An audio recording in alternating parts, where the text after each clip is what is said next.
नमस्कार। आज हम लोग चैप्टर 2 कस्टमर सर्विस यानी कि ग्राहक सेवा देखेंगे। इससे पहले आप first chapter introduction to insurance यानी कि बीमा परिचय देख ही चुके हैं। आज इस चैप्टर में हम 5 इम्पॉर्टेंट बातें जानेंगे, जिसमें सबसे पहली है सर्व क्वेल, जिसके 5 इंडिकेटर्स हैं रेटर। दूसरी बात कस्टमर लाइफ टाइम वैल्यू यानी कि ग्राहक का आजीवन मूल्य। तीसरा पॉइंट जो हम आज देखेंगे उसका नाम है कस्टमर कंप्लेंट यानी कि ग्राहकों की शिकायतें। चौथा पॉइंट है कम्युनिकेशन स्किल, हिंदी में संचार कौशल। और पांचवा पॉइंट है फर्स्ट इम्प्रेशन, जी हाँ, आपका पहला प्रभाव जो कि कस्टमर में पड़ता है। ये सभी बातें अच्छी ग्राहक सेवा देने के लिए बहुत ज़रूरी हैं। आइए आगे हम इस चैप्टर में देखते हैं कि कैसे ये सारी बातें हमें अच्छी ग्राहक सेवा देने के लिए मदद करेंगी और साथ ही हमारी कमाई भी बढ़ाएंगी। इंश्योरेंस में अच्छी ग्राहक सेवा का रोल काफ़ी इम्पॉर्टेंट है। आप जानते हैं ऐसा क्यों? ऐसा इसलिए क्योंकि इंश्योरेंस जो है ना, वो एक इंटैंजिबल प्रोडक्ट है। इंटैंजिबल यानी एक अमूर्त वस्तु। फॉर एग्ज़ाम्पल बैंकिंग, आप सभी बैंक जाते होंगे। बैंक में जो प्रोडक्ट्स अवेलेबल होते हैं वो तो हम देख के छू नहीं सकते, लेकिन हाँ, जो कस्टमर सर्विस एग्जीक्यूटिव हैं या जो बैंक के एम्प्लॉयज़ हैं वो हमारा कितना सपोर्ट कर रहे हैं, हमारी कितनी हेल्प कर रहे हैं, ये सब चीज़ें हम फील कर सकते हैं। यानी कि हर वो चीज़ जो हम देख नहीं सकते, छू नहीं सकते, लेकिन फील कर सकते हैं, वो इंटैंजिबल यानी कि अमूर्त वस्तुओं में आती है। इंश्योरेंस भी इसी तरह का एक प्रोडक्ट है। क्योंकि इंश्योरेंस को हम छू नहीं सकते, देख नहीं सकते, इसलिए इंश्योरेंस सेलिंग में अच्छी कस्टमर सर्विस देना यानी कि अच्छी ग्राहक सर्विस देना बहुत ज़्यादा ज़रूरी हो जाता है। अच्छी ग्राहक सेवा ही हमारे कस्टमर्स को हमसे जोड़े रखती है। चलिए एक एग्जाम्पल से समझते हैं। अब जब आपने हमारे साथ इंश्योरेंस में जुड़ने का सोच ही लिया है, यानी इंश्योरेंस एजेंसी लेने के बारे में विचार कर ही लिया है, तो जाहिर सी बात है भविष्य में आप एक कार अवश्य खरीदेंगे। जब आप कार खरीदने जाएंगे तो आप उस कार को चला के देख सकते हैं, यानी आप उसकी टेस्ट ड्राइव ले सकते हैं, उस कार के फीचर्स देख सकते हैं, उस कार का कंफर्ट देख सकते हैं। यानी कि जो भी सारी चीज़ें आपको बताई जा रही हैं शोरूम में, वो सारी आप देख सकते हैं, परख सकते हैं। लेकिन इंश्योरेंस में ऐसा नहीं होता। इंश्योरेंस में हम लोग चीज़ों को देख नहीं सकते, फीचर्स बस जान सकते हैं और हाँ, अच्छी कस्टमर सर्विस को फील कर सकते हैं। हाँ, ये बात आप ज़रूर ध्यान रखिएगा कि अच्छी कस्टमर सर्विस ना सिर्फ इसलिए नहीं देनी है कि कस्टमर को अच्छा फील कराना है केवल, लेकिन अच्छी कस्टमर सर्विस देने से आपकी यानी कि एज एजेंट मेरी भी कमाई का रास्ता बढ़ता जाता है। जानना चाहेंगे कैसे? चलिए देखते हैं। एक बार की बात है, मोहन नाम का एक सफल बीमा एजेंट था। सोहन, जिसने अभी अभी बीमा एजेंसी ली थी और नया था इस फील्ड में, उसने मोहन से पूछा, मोहन जी, आपकी सफलता का राज क्या है? इस पे मोहन ने मुस्कुराते हुए कहा, सोहन, मेरी सफलता का राज है मेरी अच्छी कस्टमर सर्विस, अच्छी ग्राहक सेवा और हाँ, मैं क्वालिटी ऑफ सर्विस यानी कि जो भी सर्विसेज मैं दे रहा हूँ उसकी गुणवत्ता का भी ध्यान रखता हूँ। सोहन ने आश्चर्य से पूछा, क्वालिटी ऑफ सर्विस? मोहन बोला, हाँ, क्वालिटी ऑफ सर्विस। चलो मैं तुम्हें बताता हूँ। सर्विस क्वालिटी, जिसको कि हम शॉर्ट में सर्वक्वेल भी कहते हैं, एक काफ़ी फेमस मॉडल है और इसके 5 इंडिकेटर्स हैं। जी हाँ, 5 इंडिकेटर्स, जिनका नाम है रेटर शॉर्ट में। रेटर के पहले आर का मतलब होता है रिलायबिलिटी। रिलायबिलिटी यानी कि विश्वसनीयता। और विश्वसनीयता कब आती है? जब कस्टमर को ये लगे कि आप जो उसे बता रहे हैं ठीक वैसा ही पॉलिसी में उसको लिखा हुआ मिलेगा। ए से आता है एश्योरेंस, आश्वासन। जी हाँ, आश्वासन का मतलब कि आप अपने कस्टमर को ये आश्वासन दे सकते हैं कि आप जो कुछ भी उसको बता रहे हैं उसमें कहीं भी कुछ भी छुपा हुआ नहीं है। टी से आता है टैंजिबल यानी कि मूर्त वस्तुएं। अब इंश्योरेंस तो इनटैंजिबल है, तो टैंजिबल कैसे हो सकता है? तो टैंजिबल यहाँ पे आपका ऑफिस का सेटअप है, जिसे कस्टमर आके देख सकता है, यानी उसके मन में ये विश्वास रहेगा कि आपका ऑफिस यही है और कभी भी उसको कोई भी सर्विस चाहिए तो वो ऑफिस में आके ले सकता है। चौथा है ई से एम्पैथी एम्पैथी यानी सहानुभूति। अब सहानुभूति का यहाँ पे क्या फ़ायदा? सहानुभूति का फ़ायदा सिंपल सा ये है कि जब आप कस्टमर को कोई भी प्रोडक्ट या कोई भी इंश्योरेंस प्लान, चाहे वो हेल्थ हो, लाइफ इंश्योरेंस हो, व्हीकल हो, बता रहे हैं, तब आप ये ध्यान रखें कि आप प्रोडक्ट उसकी ज़रूरत के हिसाब से बताएं। यानी कि कस्टमर को ये लगना चाहिए कि आप उससे पूरी सहानुभूति रखते हुए, अपने आप को उसकी जगह पे रखते हुए ही उसको उत्पाद बता रहे हैं। और 5वें आर का मतलब होता है रिस्पॉन्सिवनेस, जी हाँ, जवाबदेही। तो रेटर के 5 का मीनिंग क्या हुआ? पहले आर से रिलायबिलिटी, विश्वसनीयता, ए से एश्योरेंस, आश्वासन, टी से टैंजिबल, मूर्त वस्तुएं, ई से एम्पैथी, सहानुभूति, और आर से रिस्पॉन्सिवनेस, जवाबदेही। सोहन ने पूछा, लेकिन मोहन जी इससे क्या फ़ायदा होगा? मोहन ने कहा, इसका सीधा फ़ायदा अपनी इनकम पे होगा।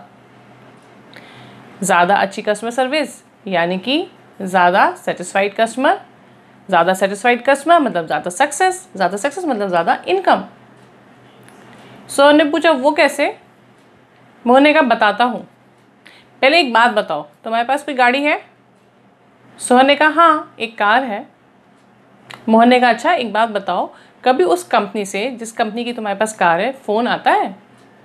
सोहन बोला, हाँ, हमेशा आता है। जब भी मेरी कार की सर्विस ड्यू होती है या गाड़ी का इंश्योरेंस रिन्यू करना होता है, यहाँ तक कि जब कोई नया लॉन्च होता है तब भी उनका फ़ोन रेगुलरली मुझे आता है। मोहन ने कहा, क्या कभी तुम गए किसी नई कार की लॉन्च पे? सोहन कहा, हाँ, हम लोग गए भी हैं। इनफैक्ट अब तो मैं एक नई कार लेने की सोच भी रहा हूँ। मोहन ने कहा, अरे वाह, ये तो बहुत ही अच्छी बात हुई। उसी कंपनी की कार लोगे या किसी दूसरी कंपनी की? सोहन ने कहा, मैं तो उसी कंपनी की कार लूँगा क्योंकि ये कंपनी मुझे हमेशा अपडेटेड रखती है और मेरा हमेशा ध्यान रखती है। मैं किसी और कंपनी की कार क्यों लूँगा? मोहन ने कहा, यही अच्छी ग्राहक सेवा की उपलब्धि है। देखो सोहन, जैसे तुम उसी कंपनी की कार ले रहे हो, इसी तरीके से मेरे कस्टमर्स भी जो है ना, जब भी इंश्योरेंस उनके दिमाग में आता है, सीधे मुझे फ़ोन करते हैं। अगर अच्छी कस्टमर सर्विस दी तो मेरा कस्टमर कोई सा भी इंश्योरेंस ले, लाइफ हो, हेल्थ हो, व्हीकल हो, वो सीधा मुझे फ़ोन करेगा। मेरे अलावा उसके दिमाग में और कोई नहीं आता। तो अच्छी कस्टमर सर्विस का फ़ायदा ना हमें 3 तरीके से होता है। इनफैक्ट हमारी 3 तरह की इनकम को बढ़ाता है। सोहन ने आश्चर्य से पूछा, 3 तरह से? मोहन ने कहा, हाँ, रुको मैं बताता हूँ। सपोज करो तुमसे आज एक कस्टमर ने आज से 5 वर्ष पहले कोई एक पॉलिसी ली, उस पर जो भी उससे प्रीमियम पे किया, उस पर जो भी कमीशन तुम्हें पिछले 5 सालों से मिल रहा है, वो कस्टमर की हिस्टोरिकल वैल्यू यानी ऐतिहासिक मूल्य है। ये तुम्हारा पहला इनकम। दूसरा इनकम, आज जो वो प्रीमियम पे कर रहा है और आगे आने वाले वर्षों में जो वो प्रीमियम पे करेगा, उस पर भी तुम्हें कमीशन मिलेगा। करेक्ट?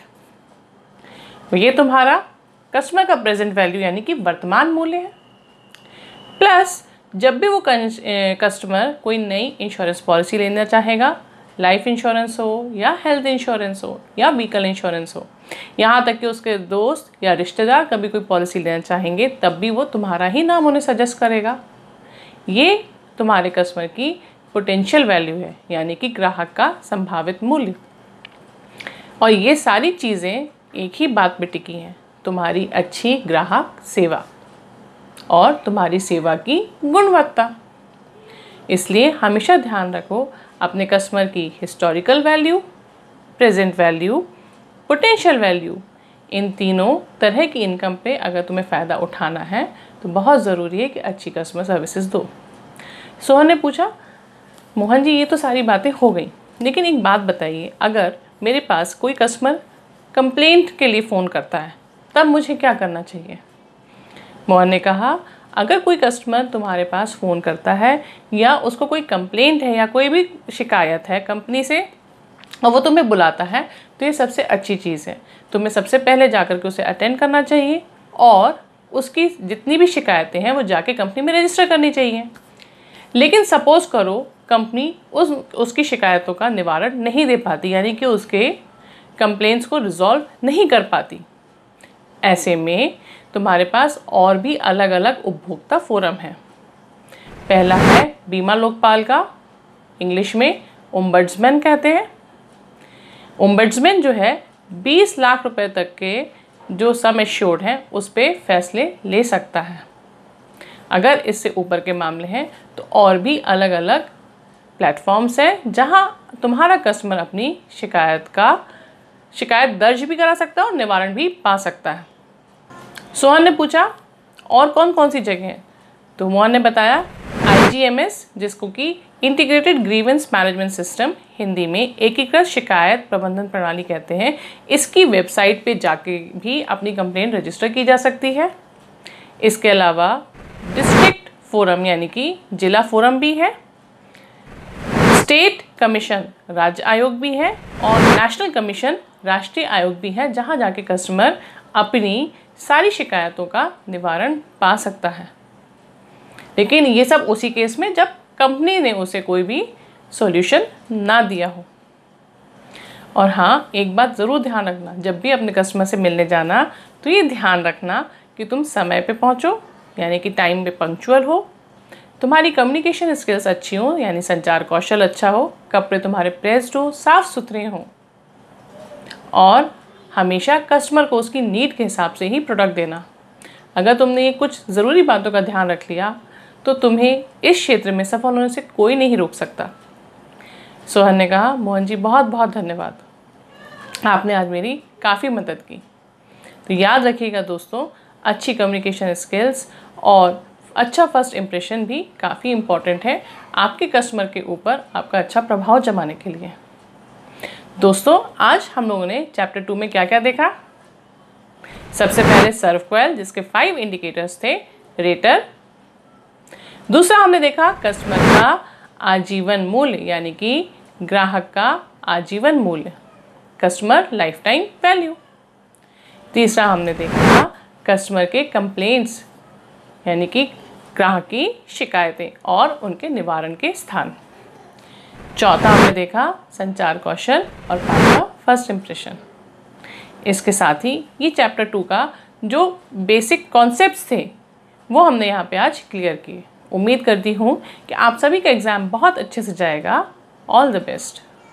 अभी तक हमने चैप्टर 2 में जो कुछ भी चीज़ें देखी वो बेसिक कॉन्सेप्ट्स क्लियर करने की थी, यानी कि कॉन्सेप्चुअल्स थी। अब हम आगे देखते हैं कि एग्ज़ाम पॉइंट ऑफ व्यू से, क्योंकि एग्ज़ाम भी आपने देना है और पास भी करना है, तभी आप हमारे साथ जुड़ पाएंगे पूरी तरह से। तो एग्ज़ाम पॉइंट ऑफ व्यू से किस तरह के क्वेश्चंस पूछे जा सकते हैं। हो सकता है एक क्वेश्चन ऐसा आए कि बीमा लोकपाल कितनी राशि तक के फैसले ले सकता है। उत्तर है जी हाँ, 20 लाख रुपए। हो सकता है क्वेश्चन आए कि कस्टमर अपनी शिकायत किस वेबसाइट पे रजिस्टर कर सकता है। करेक्ट, IGMS की वेबसाइट पे। हो सकता है क्वेश्चन आए कि सर्व क्वेल के 5 इंडिकेटर्स क्या हैं। बिल्कुल सही कहा, रेटर। इसी तरह से और भी बहुत सारे क्वेश्चंस आ सकते हैं। उम्मीद है आप इन सभी चैप्टर को पढ़ के और सारे क्वेश्चन आंसर्स को सॉल्व करने की कोशिश करेंगे और अच्छे मार्क्स से पास हो जाएंगे। All the best.